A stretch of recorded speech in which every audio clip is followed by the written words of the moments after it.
Hello dears, നമ്മൾ ഇന്നിവിടെ discuss ചെയ്യാൻ പോകുന്നത് 5ാം ക്ലാസ്സിലത്തെ ബേസിക് സയൻസിലെ 8ാമത്തെ ചാപ്റ്റർ ആയിട്ടുള്ള, അതായത് നിങ്ങളുടെ BS ടെക്സ്റ്റ് ബുക്കിലെ ലാസ്റ്റ് ചാപ്റ്റർ ആയിട്ടുള്ള ഡൈവേഴ്സ് ഓർഗാനിസം, അതിൻ്റെ മലയാളത്തിൽ ജന്തുജാലങ്ങൾ എന്ന ഈ ഒരു ചാപ്റ്ററാണ് നമ്മൾ ഡിസ്കസ് ചെയ്യാൻ പോകുന്നത്. ഓക്കെ, അപ്പോൾ ഇവിടെ നോക്കിക്കേ, ആ ചാപ്റ്ററിൻ്റെ മുന്നിലായിട്ട് തന്നെ നിങ്ങൾക്കൊരു ചിത്രം കാണാം. ഇവിടെ 3 കുട്ടികൾ ആ മാവിൻ്റെ ചുവട്ടിലിരുന്നിട്ട് മാങ്ങ കഴിക്കുന്നുണ്ടല്ലേ. അപ്പോൾ അതിലൊരു കുട്ടി ചിന്തിക്കുകയാണ്, ഹൗ ഡിഡ് ദിസ് വേം ഗെറ്റ് ഇൻസൈഡ് ദ മാംഗോ? അതായത് ഈ മാമ്പഴത്തിനുള്ളിൽ എങ്ങനെയാണ് പുഴു എത്തിയതെന്നാണ് ആ കുട്ടി ചിന്തിക്കുന്നത്. വേം എന്ന് പറഞ്ഞാൽ എന്താണ്? പുഴു. അപ്പോൾ നിങ്ങളും കണ്ടിട്ടുണ്ടാകും, നിങ്ങൾ ഈ മാങ്ങയൊക്കെ കഴിക്കുമ്പം ചില മാങ്ങേൻ്റെ ഉള്ളിൽ എന്തുണ്ടാവാറുണ്ട്? പുഴുക്കൾ ഉണ്ടാവാറുണ്ട്. അപ്പം നിങ്ങൾ ചിന്തിച്ചിട്ടുണ്ടോ ഇതേപോലെ എങ്ങനെയായിരിക്കും ഈ മാങ്ങേൻ്റെ ഉള്ളിൽ പുഴു എത്തിയതെന്ന്? നമുക്ക് നോക്കാം. Okay, what is your guess? നിങ്ങളുടെ ഊഹം എന്താണ്? Discuss with your friends and write the finding in your science diary. നിങ്ങളുടെ ഫ്രണ്ട്സുമായിട്ട് ഡിസ്കസ് ചെയ്തിട്ട് നിങ്ങളുടെ സയൻസ് നോട്ട് ബുക്കിലേക്ക് എഴുതാനാണ് പറഞ്ഞത്. നിങ്ങൾക്കറിയാമോ എങ്ങനെയാണ് ഈ മാങ്ങൻ്റെ ഉള്ളിൽ ഈ പുഴുക്കൾ വരുന്നതെന്ന്? അതായത് ഈ പഴങ്ങളിലൊക്കെ കാണപ്പെടുന്നൊരു പ്രത്യേക തരം ഈച്ചയുണ്ട്. കണ്ടില്ലേ, ഈ ഒരു ചിത്രത്തിൽ കാണിച്ചിരിക്കുന്നത് പോലെ. ആ ഒരു ഈച്ചൻ്റെ ഒരു പ്രത്യേകത എന്ന് പറഞ്ഞാൽ തേനീച്ചൻ്റെ പോലെ തന്നെ ഒരു സൂചി പോലത്തെ ഒരു ഭാഗമുണ്ട് അല്ലേ? കാണുന്നില്ലേ നിങ്ങൾ? ആ ഭാഗത്തിലൂടെയാണ് അവർ മുട്ടയിടുന്നത്. അപ്പോൾ അവരെന്ത് ചെയ്യും? ഈ മാങ്ങൻ്റെ മുകളിലൊക്കെ വന്നിരുന്നിട്ട് അതിൻ്റെ തൊലി തുളച്ചിട്ടാണ് ഉള്ളിലേക്ക് മുട്ടയിടുന്നത്. അങ്ങനെ ആ മുട്ട വിരിഞ്ഞിട്ട് ചെറിയ ചെറിയ വേംസായിട്ട്, പുഴുക്കളായിട്ട് വരും. ആ പുഴുക്കൾ എന്ത് ചെയ്യും? ഈ മാങ്ങൻ്റെ ഉള്ളിലുള്ള ഫ്ലഷ് അല്ലേ, ആ പഴം ഭക്ഷിക്കാൻ തുടങ്ങും. അങ്ങനെയാണ് അതിൻ്റെ ഉള്ളിൽ എന്തെത്തുന്നത്? പുഴുക്കൾ എത്തുന്നത്. ഈ പുഴുക്കൾ അങ്ങനെ പതിയെ പതിയെ വലുതായിട്ട് അവരെന്തായിട്ട് മാറും? വീണ്ടും ഈച്ചയായിട്ട് മാറുകയാണ് ചെയ്യുന്നത്. അപ്പം ഇങ്ങനത്തെ ഈച്ചകൾ മുട്ടയിടുക ഏകദേശം പഴുക്കാനായിട്ടുള്ള മാങ്ങകളിലൊക്കെ ആയിരിക്കും വന്നിട്ട് ഇതേപോലെ അതിൻ്റെ തോല് തുളച്ചിട്ട് മുട്ടയിടുന്നത്. ഒക്കെ മനസ്സിലായല്ലോ. അപ്പോൾ ഇതേപോലെ തന്നെയാണ് നമ്മുടെ കൊതുകിൻ്റെ കാര്യം. കൊതുക് എന്ത് ചെയ്യും? വെള്ളത്തിൽ വന്ന് മുട്ടയിടും. ആ മുട്ട വിരിഞ്ഞിട്ട് എന്തായിട്ട് മാറുക? കൊതുകായിട്ടാണോ മാറുന്നത്? അല്ല, ലാർവകളായിട്ടാണ് മാറുന്നത്. നിങ്ങൾ കണ്ടിട്ടുണ്ടാകും ഇങ്ങനെ കെട്ടിക്കിടക്കുന്ന വെള്ളത്തിലൊക്കെ ഇതേപോലെ ഇങ്ങനെ ഇളകി കളിക്കുന്ന പുഴുക്കളല്ലേ. അപ്പോൾ അതെന്താണ്? കൊതുകിൻ്റെ കുട്ടികളാണ്. ഓക്കെ, അപ്പം അത് വലുതായിട്ട് ഒരു 7-8 ദിവസം കഴിയുമ്പം കൊതുക്കളായിട്ട് അവർ പറന്നു പോവുകയാണ് ചെയ്യുന്നത്. അപ്പോൾ അതൊക്കെ ഡീറ്റെയിൽ ആയിട്ട് നമുക്ക് ഈ ഒരു ചാപ്റ്ററിൽ തന്നെ പഠിക്കാനുണ്ട്. അപ്പോൾ ഇതിൻ്റെ ആൻസറായിട്ട് നിങ്ങൾ ഇതേപോലെ എഴുതുക. നോക്കിക്കേ, when female fruit flies puncture the skin of the fruit with their ovipositor and lays egg inside. അപ്പോൾ ഓവിപ്പോസിറ്റർ എന്ന് പറഞ്ഞാൽ ഞാൻ നേരത്തെ കാണിച്ചിട്ടുള്ളത് പോലെ തന്നെ ചില ഈച്ചകൾക്ക് അതിൻ്റെ ബാക്കിലായിട്ട് നല്ല കൂർത്ത അല്ലേ സൂചി പോലത്തെ ഒരു ഭാഗമുണ്ട്. അപ്പോൾ അതിനാണ് ഓവിപ്പോസിറ്റർ എന്ന് പറയുന്നത്. അപ്പോൾ അതെന്ത് ചെയ്യും? ഇങ്ങനത്തെ മാങ്ങൻ്റെ സ്കിന്ന്, അതിൻ്റെ തൊലി തുളച്ചിട്ട് മുട്ടയിടും. ലേ എഗ് എന്ന് പറഞ്ഞാൽ എന്താണ്? മുട്ടയിടുക. Which then hatch into maggots that feed on the mango pulps. ഇവിടെ മാംഗോട്സ് എന്ന് പറഞ്ഞാൽ വേം എന്നാണ്. ഈ മുട്ട വിരിഞ്ഞുണ്ടാകുന്നതിന് മാംഗോട്സ്, പുഴുക്കളെ നമ്മളെന്താണ്? മാംഗോട്സ് എന്നാണ് പറയുക. അതേപോലെ മാംഗോ പൾപ്പ് എന്ന് പറഞ്ഞാൽ എന്താണ്? നമ്മൾ കഴിക്കുന്ന ആ ഒരു പാർട്ടില്ലേ, മാങ്ങൻ്റെ ഉള്ളിലുള്ള ഫ്ലഷ് പാർട്ട് നമ്മൾ കഴിക്കുന്ന ആ ഭാഗത്തിനെയാണ് മാംഗോ പൾപ്പ് എന്ന് പറയുന്നത്. ഓക്കെ, അപ്പോൾ എന്ത് ചെയ്യും? ഇവിടെ എന്താണ് പറഞ്ഞത്? ഈ മുട്ട വിരിഞ്ഞിട്ട് പുഴുക്കളായിട്ട് മാറും. ആ പുഴുക്കൾ എന്ത് ചെയ്യും? ഈ മാങ്ങൻ്റെ ഉൾഭാഗം കഴിക്കാൻ തുടങ്ങും. ഓക്കെ, അപ്പോൾ മനസ്സിലായാലും എങ്ങനെയാണ് ഈ മാങ്ങൻ്റെ ഉള്ളിൽ പുഴുക്കൾ വരുന്നതെന്ന്? Are worms found only inside the fruit? ഈ പഴങ്ങളുടെ ഉള്ളിൽ മാത്രമാണോ ഈ പുഴുക്കളെ കാണപ്പെടുന്നത്? അല്ലല്ലേ, വെള്ളത്തിൽ കാണപ്പെടുന്നുണ്ട് പുഴുക്കൾ. അതേപോലെ തന്നെ ഞാൻ നേരത്തെ പറഞ്ഞു, ഈ കൊതുകിൻ്റെ കുഞ്ഞുങ്ങളൊക്കെ ഇവിടെ വെള്ളത്തിലാണ് മുട്ടയിടുന്നത്. അപ്പോൾ ഈ വെള്ളത്തിൽ നിങ്ങൾ കണ്ടിട്ടാവും ഇങ്ങനെ ഇളകി കളിക്കുന്നത്. അപ്പോൾ വെള്ളത്തിൽ കാണുന്നുണ്ട് പുഴുക്കൾ. അതേപോലെ ഇലകൾ കഴിക്കുന്ന പുഴുക്കളുണ്ട്, ഇലകളിൽ കാണപ്പെടും. പിന്നെന്താണ്? സോയിലില്ലേ, മണ്ണിൽ പുഴുക്കളെ കാണപ്പെടുന്നുണ്ട്. അങ്ങനെ പല ഭാഗങ്ങളിലായിട്ട് നമ്മൾ എന്ത് കാണുന്നുണ്ട്? പുഴുക്കൾ കാണുന്നുണ്ട്. Have you seen different kind of worms in your surroundings? From where do they come? നമ്മൾ ചുറ്റും പല തരത്തിലുള്ള പുഴുക്കൾ നമ്മൾ കാണപ്പെടുന്നുണ്ട്. ഇതൊക്കെ എവിടെ നിന്നാണ് വരുന്നത്? Worms are formed from the eggs of certain insect.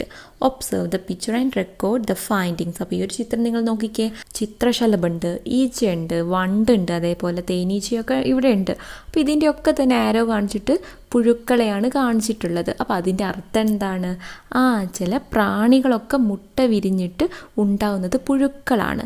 അവരുടെ കുഞ്ഞുങ്ങൾ എന്ന് പറയുന്നത് പുഴുക്കളെ രൂപത്തിലാണ് ആദ്യം ഉണ്ടാവുന്നത്. മനസ്സിലായോ?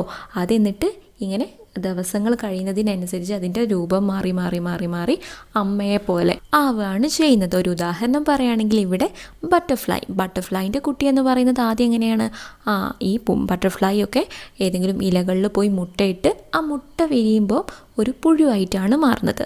ആ പുഴു ഇങ്ങനെ ദിവസങ്ങൾ കഴിയുന്നതിനനുസരിച്ച് ഇങ്ങനെ മാറി മാറി മാറി ആ പൂമ്പാറ്റയെ പോലെ ആവുകയാണ് ചെയ്യുന്നത്.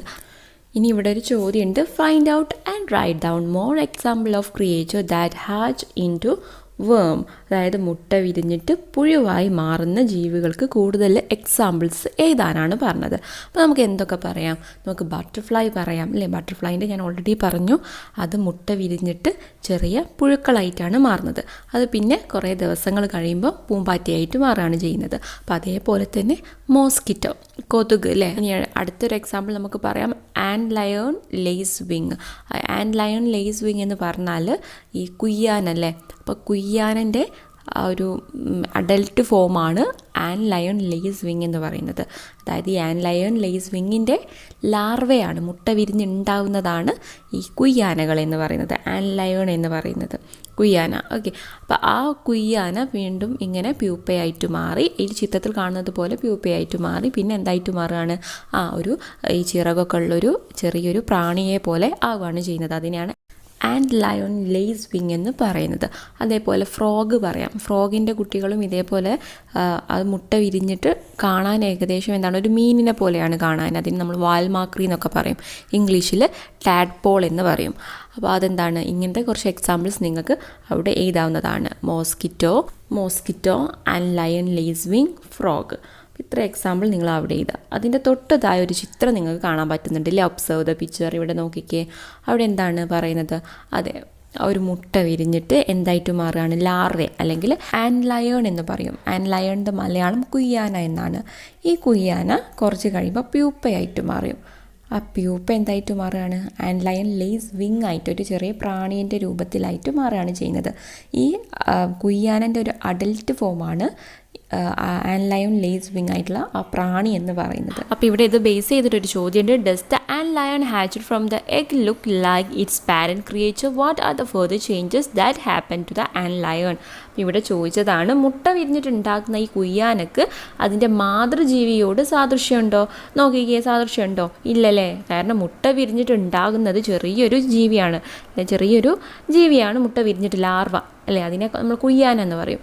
അത് കഴിഞ്ഞിട്ട് കുറച്ച് ദിവസങ്ങൾ ആയിട്ട് പ്യൂപ്പയായിട്ട് മാറും. പിന്നെ അതെന്തായിട്ട് മാറുകയാണ്, കുറച്ച് ചിറകുള്ളൊരു പ്രാണീൻ്റെ രൂപത്തിലായിട്ട് മാറുകയാണ് ചെയ്യുന്നത്. അതുകൊണ്ട് തന്നെ നമുക്ക് പറയാം അതിന് യാതൊരു സാദൃശ്യമില്ല. എൻ്റെ മാതൃജീവി എന്ന് പറയുന്നത് ആ ചിറകുള്ളതാണ്. ആ ചിറകുള്ളതിനോട് യാതൊരു സാദൃശ്യവും പിന്നെ മുട്ട വിരിഞ്ഞിട്ടുണ്ടാകുന്ന കുയ്യാനക്ക് ഇല്ല. പിന്നെന്താണ് ചോദിച്ചത്, ഈ ആൻഡ് ലയണിന് മറ്റെന്തൊക്കെ ചേഞ്ചസ് ആണ് വരുന്നത്. ആൻഡ് ലയൺ എന്ന് പറഞ്ഞാൽ കുയ്യാന, ഈ കുയ്യാനക്ക് മറ്റെന്തൊക്കെ ചേഞ്ചസ് ആണ് വരുന്നതെന്ന് ആ താഴെയുള്ള ഒരു നീല ബോക്സിൽ കൊടുത്തിട്ടുണ്ട്.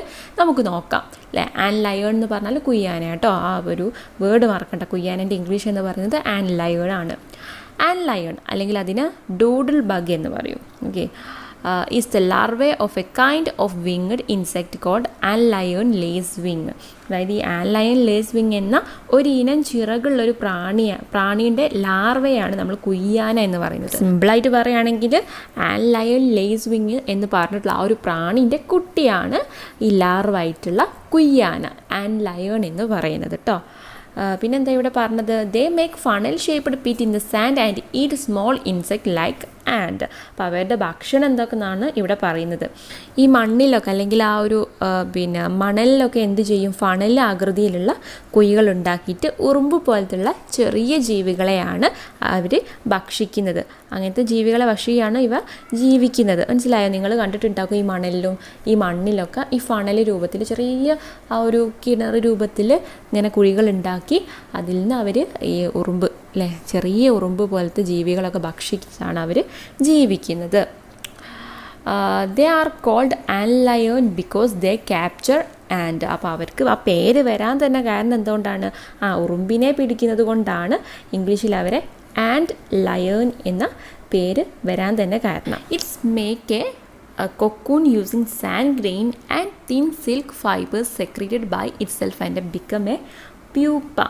ഓക്കെ, അപ്പോൾ ഇനി പ്യൂപ്പ ആയിട്ട് എങ്ങനെ മാറുന്നതെന്നാണ് പറയുന്നത്. അപ്പോൾ ഈ കുയ്യാന അല്ലേ, ഈ ആൻഡ് ലയൺ എന്താക്കുന്നുണ്ട്, ഈ ആൻഡ് ലയൺ മൺതരികളും അതേപോലെ തന്നെ നേർത്ത നൂലൊക്കെ ഉപയോഗിച്ചിട്ട് ചെറിയ കൂട് പോലെ ഉണ്ടാക്കും. കൊക്കൂൺ എന്ന് പറഞ്ഞാൽ എന്താണ്, അതിൻ്റെ കൂട് പോലെ ഉണ്ടാക്കിയതിന് ശേഷം അവരതിൽ നിന്ന് പ്യൂപ്പയായിട്ട് മാറുകയാണ് ചെയ്യുന്നത്. This pupa undergo changes to become the insect. ഈ പ്യൂപ്പക്ക് പിന്നെ മാറ്റങ്ങൾ സംഭവിച്ചിട്ടാണ് ഈ പ്രാണിയായിട്ട് മാറുന്നത്. ആൻഡ് ലയൺ ലേസ് വിങ് ആയിട്ട് മാറുന്നത് ഈ പ്യൂപ്പക്ക് മാറ്റങ്ങൾ സംഭവിച്ചിട്ടാണ്. അപ്പോൾ നിങ്ങൾക്ക് മനസ്സിലായല്ലോ, നമ്മളിവിടെ പറഞ്ഞുകൊണ്ടിരിക്കുന്നത് ആൻഡ് ലയൺ ലേസ് വിങ്ങിൻ്റെ ആ ഒരു പ്രാണിൻ്റെ ആ ഒരു ലൈഫ് സൈക്കിളാണ് പറഞ്ഞുകൊണ്ടിരിക്കുന്നത്. ആദ്യം അത് മുട്ടയിട്ടിട്ട് ആ മുട്ട വിരിഞ്ഞിട്ട് ലാർവ കുയ്യാനയായിട്ട് മാറുന്നുണ്ട്. ആ കുയ്യാൻ എന്ത് ചെയ്യും, ഈ മണ്ണിലൊക്കെ അല്ലെങ്കിൽ മണലിലൊക്കെ ചെറിയ കുഴികൾ ഉണ്ടാക്കിയിട്ട് അതിലത്തെ ഉറുമ്പിനൊക്കെ ഭക്ഷിച്ചിട്ടാണ് അവർ ജീവിക്കുന്നത്. അങ്ങനെ അവരെന്ത് ചെയ്യുന്നുണ്ട്, ആ സാൻഡിൽ നിന്ന് തന്നെ കുറച്ച് കഴിയുമ്പോൾ അത് സാൻഡിലത്തെ ചെറിയ കൊക്കൂൺ ഉണ്ടാക്കുന്നുണ്ട്. എന്താണ് സാൻഡ് ഗ്രെയിൻസും അതേപോലെ തന്നെ അവർ പ്രൊഡ്യൂസ് ചെയ്യുന്ന സിൽക്ക് ഫൈബേഴ്സൊക്കെ യൂസ് ചെയ്തിട്ട് ചെറിയ കൊക്കൂൺ ഉണ്ടാക്കി അതിലാണ് പിന്നെ അവർ ഉണ്ടാകും. അങ്ങനെ അതിൽ നിന്ന് പ്യൂപ്പയായിട്ട് മാറും. ഓക്കെ, പ്യൂപ്പം പതിയെ ചേഞ്ച് ചെയ്തിട്ട് കുറച്ച് ദിവസങ്ങൾ കഴിയുമ്പോൾ ആൻഡ് ലയൺ ലേസ് വിങ് ആയിട്ട് മാറുകയാണ്, ആ ഒരു പ്രാണിയായിട്ട് മാറുകയാണ് ചെയ്യുന്നത്. അതായത് ആ ഒരു കൊക്കൂണ്ടുള്ള പ്യൂപ്പ പതിയെ ആ കൂട് പൊളിച്ചിട്ട് പുറത്തേക്ക് വരുന്നത് ഈ ഒരു പ്രാണിയായിട്ട്, ആ ഒരു ഇൻസെക്റ്റ് ആയിട്ടാണ് വരുന്നത്. അപ്പോൾ മനസ്സിലായില്ലേ, ഏകദേശം ഒരു ഐഡിയ കിട്ടിയല്ലോ എങ്ങനെയാണെന്ന്. അപ്പോൾ ഇങ്ങനെ ഓരോരോ രൂപമാറ്റങ്ങൾ സംഭവിക്കുന്നതിനെയാണ് എന്ത് പറയുന്നതെന്നറിയോ, മെറ്റാമോർഫോസിസ് എന്ന് പറയുന്നത്. നിങ്ങൾ ഇമ്പോർട്ടൻ്റ് ആയിട്ട് ഓർത്തിരിക്കുക മെറ്റാമോർഫോസിസ് എന്താണെന്ന്. അതായത് ഞാൻ ഇവിടെ പറഞ്ഞിട്ടുണ്ടായിരുന്നു, ചില ജീവികൾ അവരുടെ മുട്ട വിരിഞ്ഞുണ്ടാകുന്ന കുഞ്ഞുങ്ങൾ എന്ന് പറയുന്നത് മാതൃജീവിയോട് യാതൊരു സാദൃശ്യവും ഉണ്ടാവില്ല അല്ലേ. അങ്ങനെ ആ സാദൃശ്യം ഇല്ലാത്ത ആ കുഞ്ഞു ലാർവ വീണ്ടും വലുതായി അങ്ങനെ ഓരോരോ വളർച്ചാ ഘട്ടങ്ങൾ എത്തുമ്പോഴാണ് എന്തായിട്ട് മാറുന്നത്, അവരുടെ സസ്യത്തോടൊരു രൂപസാദൃശ്യമായിട്ട് വരുന്നത് ഓരോരോ വളർച്ചാഘട്ടത്തിൽ. അപ്പം ഇങ്ങനെ ഓരോരോ മാറ്റങ്ങൾ സംഭവിക്കുന്നതിനെയാണ് എന്ത് പറയുന്നത്, മെറ്റാമോർഫോസിസ് എന്ന് പറയുന്നത്. അപ്പോൾ ഈ ഒരു ടേം നിങ്ങൾ എന്തായിട്ട് പഠിച്ചിരിക്കണം, മെറ്റാമോർഫോസിസ്. ഓക്കെ, ഇത് മറന്നു പോകേണ്ട, എക്സാമിനൊക്കെ ചോദിക്കാൻ ചാൻസ് ഉള്ളൊരു ക്വസ്റ്റ്യൻ ആണ്, എന്താണ് മെറ്റാമോർഫോസിസ് എന്നൊക്കെ ചോദിക്കും. അപ്പോൾ നിങ്ങൾ എന്ത് എഴുതണം, in some creature the larvae do not resemble to the parent. അതായത് ചില ജീവികളിൽ അവരുടെ മുട്ട വിരിഞ്ഞുണ്ടാവുന്ന കുഞ്ഞുങ്ങൾക്ക് അവരുടെ അമ്മയുമായിട്ട് യാതൊരു സാദൃശ്യവും ഉണ്ടാവില്ല. ഞാനിവിടെ പറഞ്ഞിട്ടുണ്ടായിരുന്നു, ഈ കുയ്യാനൻ്റെ കേസ് തന്നെ നോക്കിക്കേ, അതിൻ്റെ അമ്മയായിട്ടുള്ള ആൻഡ് ലയൺ ലേസ് വിങ് എന്ന് പറഞ്ഞിട്ടുള്ള പ്രാണി മുട്ടയിടുന്ന മുട്ട വിരിഞ്ഞുണ്ടാവുന്ന കുഞ്ഞുങ്ങളെന്ന് പറയുന്നത് കുയ്യാനൻ്റെ രൂപത്തിലാണ് അല്ലേ. അതായത് ലാർവ, അതിൻ്റെ കുഞ്ഞുങ്ങളെന്ന് പറയുന്നത് ആൻഡ് ലയൺ രൂപത്തിലാണ് ഉണ്ടാകുന്നത്. അങ്ങനെ അത് വീണ്ടും വളർന്നാണ് കുറച്ച് സ്റ്റേജസ് അങ്ങോട്ട് കഴിയുമ്പോഴാണ് എന്തായിട്ട് മാറുന്നത്, ആൻഡ് ലയൺ ലേസ് വിങ് ആയിട്ട് മാറുന്നത് നമ്മൾ കണ്ടു. അപ്പോൾ ഇവിടെ do not resemble to the parent എന്ന് പറഞ്ഞാൽ എന്താണ്, യാതൊരു സാദൃശ്യവും ഇല്ല എന്നാണ്. റിസംബിൾ എന്ന് പറഞ്ഞാൽ കാണാൻ ആ ഒരു അമ്മയെ പോലെ അല്ല എന്നുള്ളതിനാണ് റിസംബിൾ എന്ന് പറയുന്നത്. The larvae formed from egg goes through different stages of growth and become A creature resemble the parent. അപ്പം നമ്മളിവിടെ പറഞ്ഞ കാര്യങ്ങൾ തന്നെയാണ് ഇവിടെ പറയുന്നത്. പിന്നെ ഈ മുട്ട വിരിഞ്ഞിട്ടുണ്ടാകുന്ന ലാർവ വിവിധ വളർച്ചാഘട്ടങ്ങളിലൂടെയൊക്കെ കടന്നു പോയിട്ടാണ് പിന്നെ ആ ഒരു അമ്മൻ്റെ രൂപത്തിലേക്കായിട്ട് മാറുന്നത്. മാതൃജീവിയോട് സാദൃശ്യമായിട്ട് വരുന്നത് പല ഈ ഒരു ഗ്രോത്ത് സ്റ്റേജിലൂടെ, വളർച്ചാഘട്ടത്തിലൂടെ ഇങ്ങനെ കടന്ന് പോയിട്ടാണ് പിന്നെ ആ ഒരു അമ്മൻ്റെ രൂപത്തിലേക്കായിട്ട് വരുന്നത്. മനസ്സിലായല്ലോ. അപ്പം ഈ ഒരു ചേഞ്ചിനെയാണ്, ഇങ്ങനെ മാറ്റങ്ങൾ സംഭവിക്കുന്നതിനെയാണ് എന്ത് പറയുന്നത്, മെറ്റാമോർഫോസിസ് എന്ന് പറയുന്നത്. What other creatures do you know that go through such stage of growth. പിന്നെ വേറെ എന്തൊക്കെ ജീവികളാണ് ഇതേപോലെ വളർച്ചാഘട്ടത്തിലൂടെ കടന്നു പോകുന്നതെന്ന് എഴുതാനാണ് പറഞ്ഞത്. നമ്മൾ നേരത്തെ പറഞ്ഞ കേസൊക്കെ എഴുതാം. ഏതൊക്കെ പറയാം നമുക്ക്, മോസ്കിറ്റോ പറയാം, ബട്ടർഫ്ലൈ പറയാം, ഓക്കെ, അതേപോലെ എന്താണ് ബീറ്റിൽസ് പറയാം, പ്രാണികൾ, ചില വണ്ടുകളൊക്കെ പറയാം, പിന്നെ ഫ്രോഗൊക്കെ എന്താണ് ഇങ്ങനത്തെ ഈ ഒരു സ്റ്റേജിലൂടെ കടന്നു പോകുന്നവയാണ്. ഇനി അടുത്തത് ഇവിടെ കാണിച്ചിട്ടുള്ളത് കോക്രോച്ചിൻ്റെ ലൈഫ് സൈക്കിളാണ്. Observe the life cycle of cockroach. അപ്പോൾ ഇവിടെ നോക്കിക്കേ, does the of spring of the cockroach look like A cockroach it self. അപ്പോൾ ഇവിടെ ഈ പാറ്റക്കുഞ്ഞുങ്ങൾ പാറ്റയെ പോലെ തന്നെയാണോ കാണാൻ? നിങ്ങൾ ഈ ഒരു ചിത്രം കണ്ടാൽ അതേപോലെ ഇരിക്കുമെങ്കിലും പക്ഷെങ്കിൽ ഈ പാറ്റക്കുഞ്ഞുങ്ങൾക്ക് പിന്നെ വലിയ കോക്രോച്ചിൻ്റെ അതിലുള്ള ചിറകുകൾ വന്നിട്ടുണ്ടാകില്ല. അതേപോലെ അതിന് ലൈറ്റ് കളറൊക്കെ ആയിരിക്കും ഈ പാറ്റക്കുഞ്ഞുങ്ങൾക്ക് ഉള്ളത്. ആ പാറ്റക്കുഞ്ഞിനെ നമ്മൾ നിംഫ് എന്നാണ് പറയുക, നിംഫ്. ഓക്കെ, ആ എഗ്ഗ് വിരിഞ്ഞുണ്ടാവുന്ന ആ പാറ്റിൻ്റെ കുഞ്ഞുങ്ങളെ, കോക്രോച്ചിൻ്റെ കുട്ടീനെ നമ്മൾ എന്താണ് പറയുക, നിംഫ് എന്നാണ് പറയുക, നിംഫ്. ഓക്കെ, പിന്നെ അത് വളർന്നാണ് ഫുള്ളി ഗ്രോൺ കോക്രോച്ചായിട്ട് മാറുന്നത്, അതായത് പൂർണ്ണ വളർച്ച എത്തിയിട്ടുള്ള പാറ്റയായിട്ട് മാറുന്നത്. What are the differences? എന്തൊക്കെ വ്യത്യാസമാണ് ഇവിടെ ഉണ്ടാകുന്നതെന്ന് നമുക്ക് നോക്കാം. ദേ ആർ കോൾഡ് നിംഫ്, അതായത് ഈ മുട്ട വിരിഞ്ഞിട്ടുണ്ടാകുന്ന ഈ പാറ്റക്കുഞ്ഞുങ്ങളെ നമ്മൾ എന്താണ് പറയുന്നത്, നിംഫ് എന്നാണ് പറയുന്നത്. Nymph goes through different stages of growth and become A fully grown cockroach. അതായത് ഇവിടെ ഈ നിംഫ് വിവിധ വളർച്ചാ ഘട്ടത്തിലൂടെ കടന്നിട്ടാണ് പൂർണ്ണ വളർച്ച എത്തിയിട്ടുള്ള പാറ്റയായിട്ട് മാറുന്നത്. During these stages, the nymph shed its outer shell many time. അതായത് ഇതിനിടെ പല തവണ അതിൻ്റെ പുറം ചട്ട പൊഴിച്ചു കളയുന്നുണ്ട്. ഓക്കെ, ഈ നിംഫിന് എന്തുണ്ടാകും, അതിന് ചിറകില്ല, അതേപോലെ അതിന് ലൈറ്റ് കളറാന്നൊക്കെ പറഞ്ഞു അല്ലേ, അതായത് പൂർണ്ണ വളർച്ച എത്തിയിട്ടുള്ള ആ ഒരു പാറ്റിൻ്റെ കളറൊന്നും ഈ കുഞ്ഞു പാറ്റയ്ക്ക് ഉണ്ടാകില്ല. അതേപോലെ തന്നെ അതിൻ്റെ വിവിധ വളർച്ചാ ഘട്ടത്തിൽ അതിന് എന്ത് ചെയ്യുന്നുണ്ട്, അതിനൊരു പുറംചട്ടുണ്ട്, അതായത് ഒരു പുറന്തോലുണ്ട്, അതിങ്ങനെ പൊഴിച്ച് കളയുന്നുണ്ട്. കുറേ പ്രാവശ്യം ഇങ്ങനെ പൊഴിച്ച് കളഞ്ഞിട്ടാണ് അത് ഫുള്ളി ഗ്രോണപ്പ് ആയിട്ടുള്ള ഒരു കോക്രോച്ചായിട്ട് മാറുന്നത്.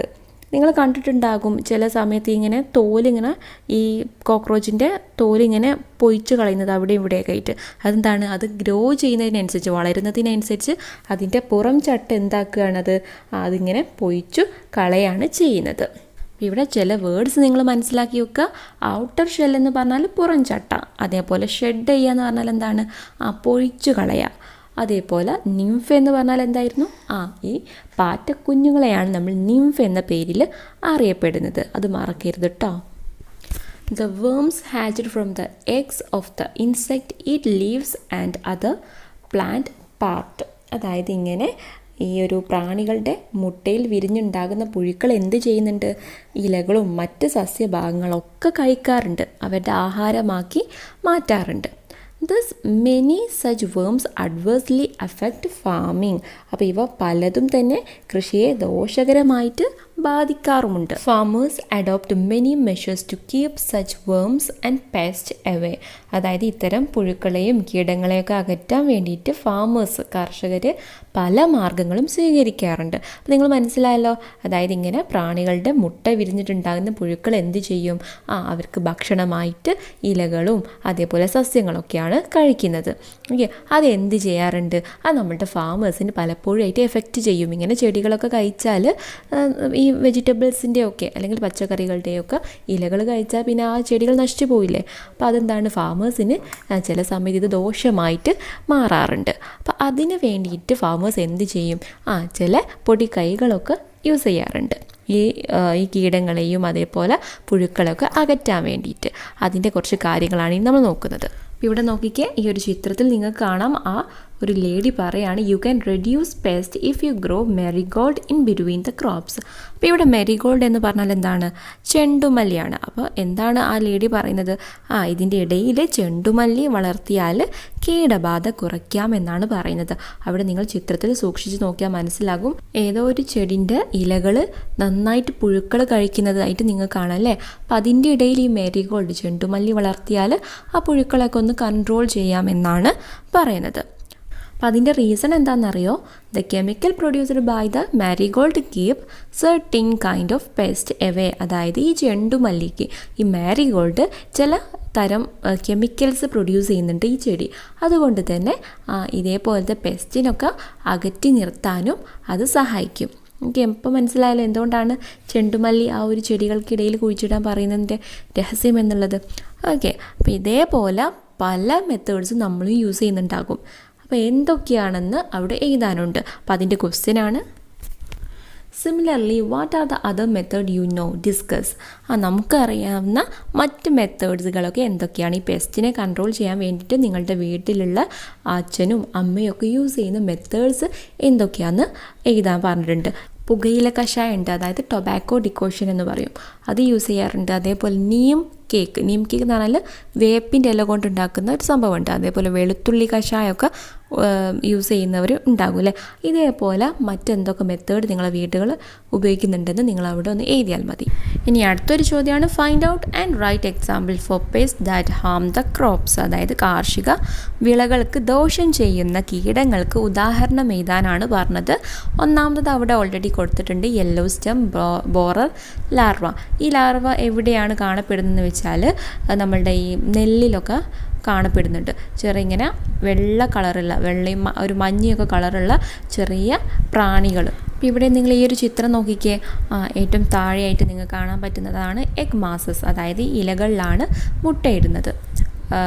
ഈ യെല്ലോ സ്റ്റെം ബോറർ എന്ന് പറയുന്നത് ഇലകളിൽ മുട്ടയിടും, അത് വിരിഞ്ഞിട്ട് ലാർവയായിട്ട് മാറും, പുഴുക്കളെ പോലെ ആയിട്ട് മാറും, വേം പോലെ. അപ്പോൾ അതാണ് മെയിനായിട്ട് ഈ നെല്ലൊക്കെ നശിപ്പിക്കുന്നത്. അത് കുറച്ച് ദിവസങ്ങൾ കഴിയുമ്പം ഇതേപോലെ പ്യൂപ്പയായിട്ട് മാറും. ആ പ്യൂപ്പ പിന്നെ എന്തായിട്ട് മാറും, ഒരു അഡൽട്ടായിട്ടുള്ള ഒരു ഇതേപോലെ പാറ്റകളായിട്ട് മാറുകയാണ് ചെയ്യുന്നത്.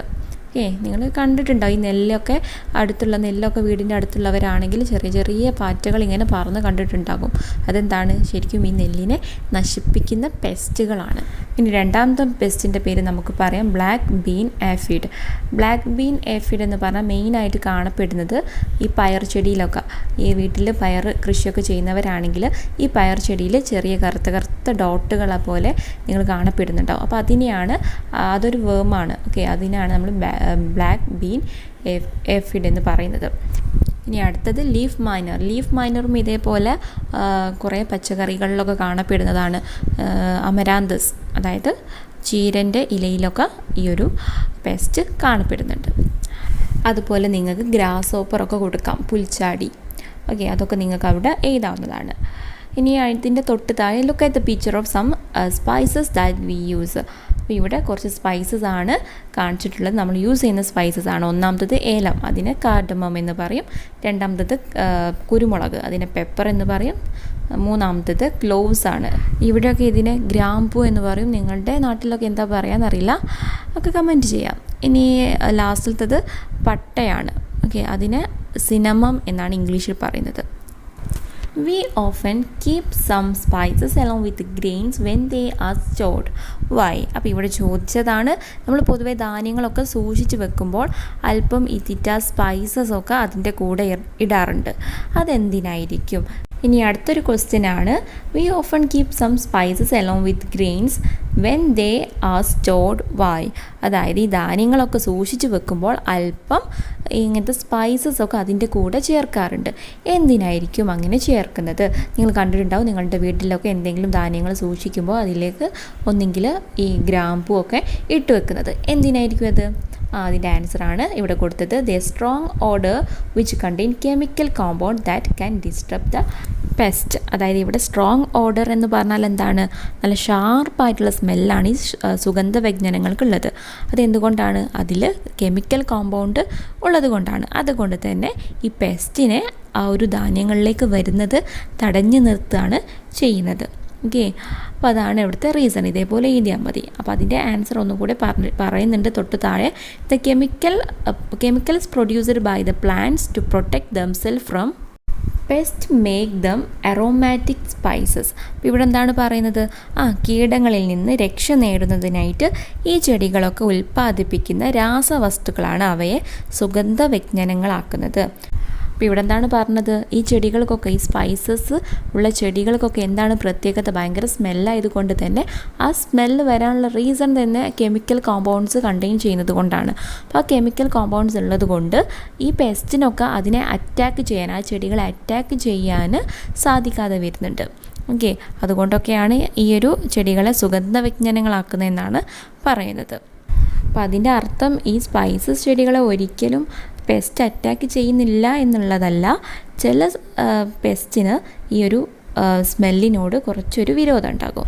Do worms cause harm only reason to what they are saying. അതായത് ഈ പുഴുക്കൾ ഉപദ്രവകാരികൾ മാത്രമാണോ, ഇനി ഇവയെ കൊണ്ട് എന്തെങ്കിലും ഉപയോഗമുണ്ടോ എന്ന് നമുക്ക് നോക്കാം.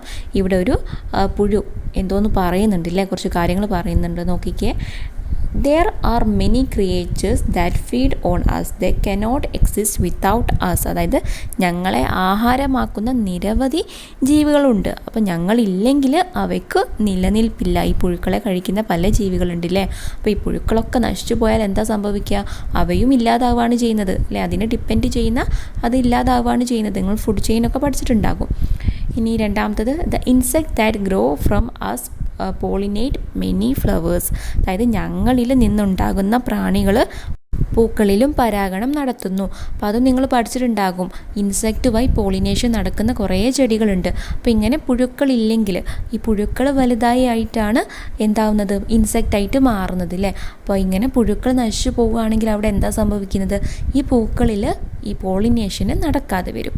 ഇനി മൂന്നാമത്തതാണ്, we keep the surroundings clean by eating dead creature and food waste. ചത്ത ജീവികളെയും ഭക്ഷണാവശിഷ്ടങ്ങളൊക്കെ തിന്നിട്ട് അവരെന്ത് ചെയ്യുന്നുണ്ട്, പരിസരമൊക്കെ വൃത്തിയാക്കുന്നുണ്ട്. ഇപ്പോൾ മനസ്സിലായല്ലോ, ഈ പുഴുക്കൾ ദോഷം മാത്രമല്ല ഗുണങ്ങളും ചെയ്യുന്നുണ്ട് അല്ലേ. നമ്മൾ ആദ്യം പറഞ്ഞിട്ടുണ്ടായിരുന്നു ഈ പുഴുക്കൾ ദോഷം ചെയ്യുന്നത് എന്തൊക്കെയായിരുന്നു, ഈ ചെടികളെ നശിപ്പിക്കുന്നുണ്ട്, അങ്ങനത്തെ കുറേ കാര്യങ്ങൾ പുഴുക്കൾ ചെയ്യുന്നുണ്ട്. പക്ഷേങ്കിൽ നല്ല കാര്യം അല്ലെങ്കിൽ അതിൻ്റെ അഡ്വാൻറ്റേജ് നോക്കുകയാണെങ്കിൽ എന്തൊക്കെയാണ്, ഈ പോളിനേഷന് സഹായിക്കുന്നുണ്ട്. അതേപോലെ തന്നെ എന്താണ്, ഇതിനെ ഡിപ്പെൻഡ് ചെയ്യുന്ന കുറേ ജീവികളുണ്ട് അല്ലേ. അതിനെ ഭക്ഷണമാക്കി ഡിപ്പെൻഡ് ചെയ്യുന്ന കുറേ ജീവികളുണ്ട്.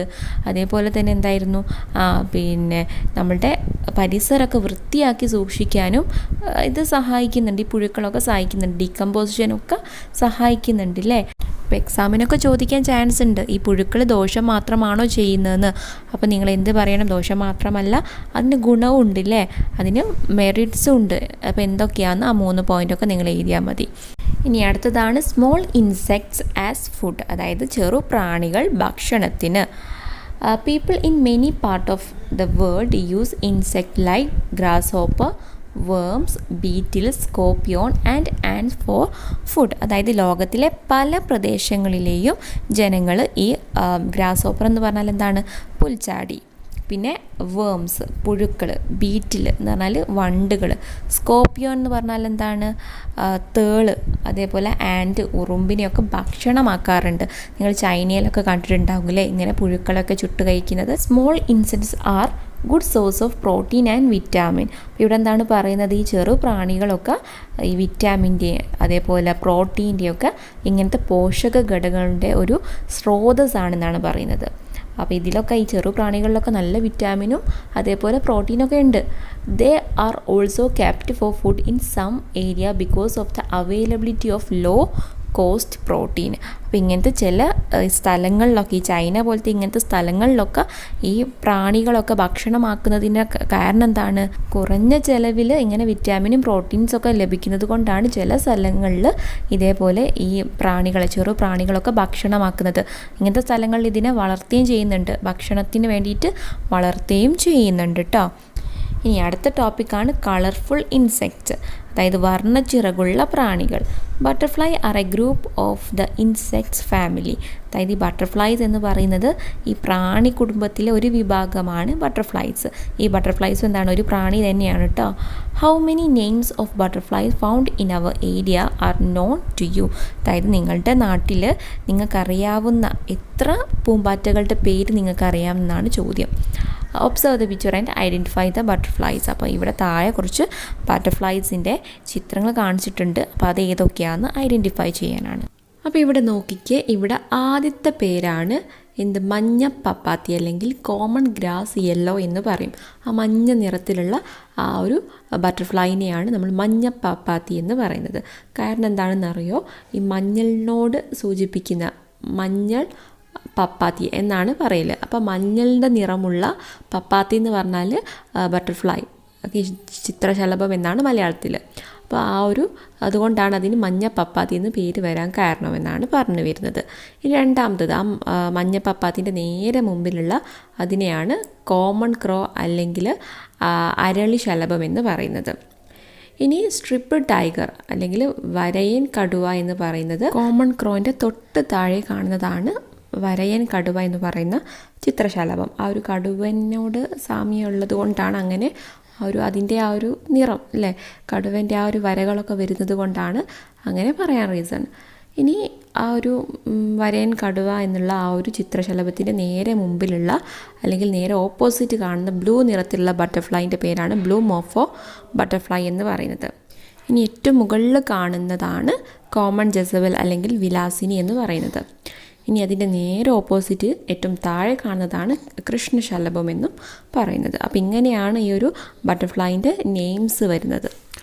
Some butterflies lays egg on particular plant. ചില ശലഭങ്ങൾ ചില പ്രത്യേക തര ചെടികളിലാണ് മുട്ടയിടുന്നത്. The part of these plants are the food of the butterfly larvae. Butterfly larvae എന്ന് പറഞ്ഞാൽ എന്താണ്? പിന്നെ ഈ ശലഭ പുഴുക്കളുടെ ഭക്ഷണം എന്ന് പറയുന്നത് ആ ഒരു ചെടീൻ്റെ ഭാഗങ്ങളായിരിക്കും എന്നാണ് പറയുന്നത്. ഈ ബട്ടർഫ്ലൈസും നമ്മൾ നേരത്തെ പറഞ്ഞതുപോലെ തന്നെയാണ് അവ ഏതെങ്കിലും ഒരു ചെടിയിൽ, അതായത് മെയിനായിട്ട് ഈ കറി ലീവ്സിലൊക്കെ, കറിവേപ്പിലിൻ്റെ ഇലയിലൊക്കെ നിങ്ങൾക്ക് കാണാൻ പറ്റും.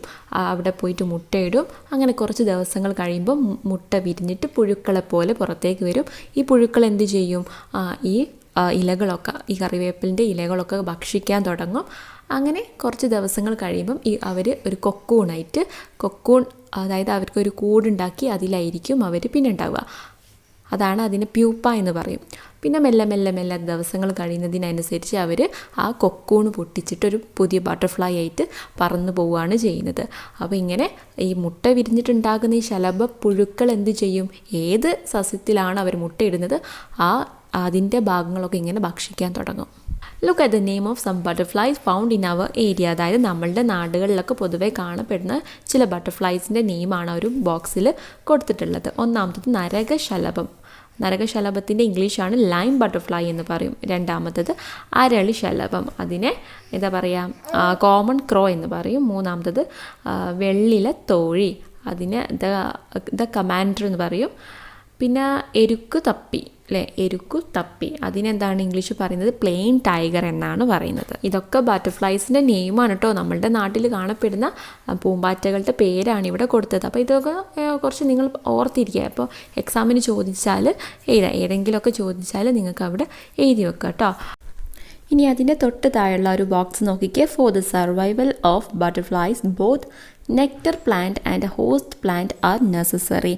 അതായത് ശലഭങ്ങളുടെ നിലനിൽപ്പിന് തേൻ കുടിക്കാനുള്ള ചെടികളും വേണം, അതേപോലെ തന്നെ ലാർവയ്ക്ക് ഭക്ഷിക്കാനുള്ള ചെടികളും വേണം. മനസ്സിലായോ? ഇവിടെ നെക്ടർ പ്ലാന്റ് എന്ന് പറഞ്ഞാൽ എന്താ? നെക്ടർ എന്ന് പറഞ്ഞാൽ തേൻ കുടിക്കാൻ. പൂമ്പാറ്റകളൊക്കെ എന്താണ്? തേൻ കുടിക്കാറുണ്ടല്ലേ? അപ്പോൾ തേൻ കുടിക്കാനുള്ള ചെടികളും വേണം, അതേപോലെ തന്നെ പൂമ്പാറ്റകളുടെ ലാർവയ്ക്ക് ഭക്ഷണത്തിനുള്ള ചെടികളും ആവശ്യമാണ്. നമ്മൾ പറഞ്ഞിട്ടുണ്ടായിരുന്നു, ഏത് ചെടീൻ്റെ മുകളിലാണ് മുട്ടയിടുന്നത് ആ ചെടി അവർ ഭക്ഷണമാക്കാറുണ്ടല്ലേ.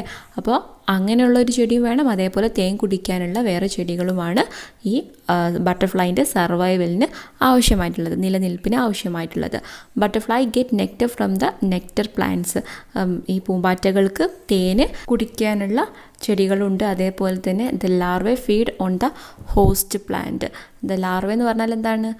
പൂമ്പാറ്റകളുടെ കുഞ്ഞുങ്ങൾക്ക് അവർക്ക് ഭക്ഷണത്തിനുള്ള ചെടികളും ഉണ്ട്. A butterfly garden is the garden with both these kind of plants. അപ്പോൾ ഒരു ബട്ടർഫ്ലൈ ഗാർഡൻ എന്ന് പറഞ്ഞാൽ എന്താണ്? ഈ രണ്ട് തരത്തിലുള്ള ചെടികളും ആ ഒരു ഗാർഡനിൽ ആവശ്യമായിട്ടുണ്ട്. മനസ്സിലായോ? അതായത് ഒരു ബട്ടർഫ്ലൈ ഗാർഡനൊക്കെ ഉണ്ടാക്കുമ്പോൾ രണ്ട് കാര്യങ്ങൾ നമ്മൾ ശ്രദ്ധിക്കണം.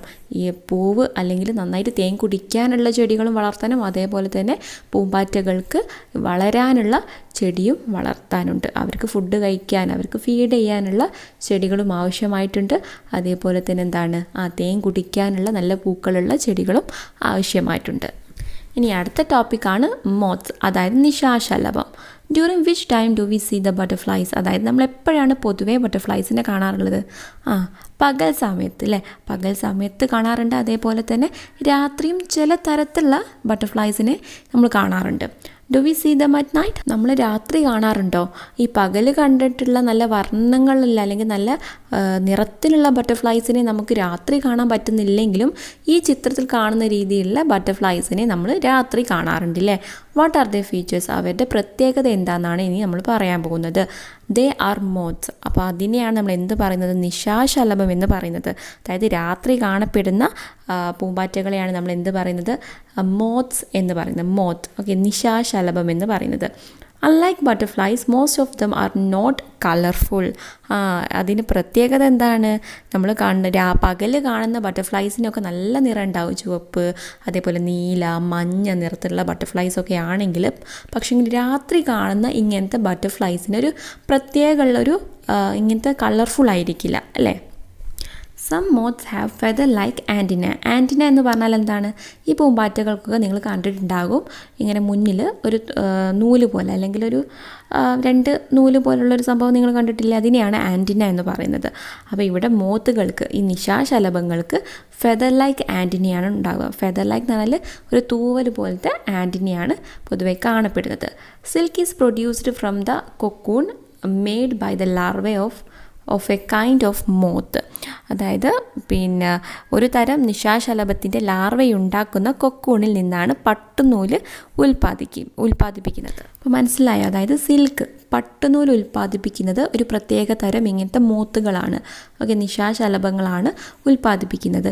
അതായത് ഞാൻ പറഞ്ഞിട്ടുണ്ടായിരുന്നു, ആദ്യം മുട്ടയിട്ട് അത് വിരിഞ്ഞിട്ടുണ്ടാവുന്നത് ലാർവേ അല്ലെ പുഴുക്കളെ പോലെ ആയിരിക്കും. ആ പുഴുക്കൾ കുറച്ച് ദിവസങ്ങൾ കഴിയുമ്പം അവരെന്താക്കി അവരുടെ കുറച്ച് സെക്രീഷൻസൊക്കെ ഉൽപ്പാദിപ്പിച്ചിട്ട് അവർ കൊക്കൂൺ ഫോം ചെയ്യും. ഒരു കൂടാണ്, അതിൻ്റെ ഉള്ളിലാണ് ഇവർ പ്യൂപ്പയായിട്ട് പിന്നെ വളരുന്നത്.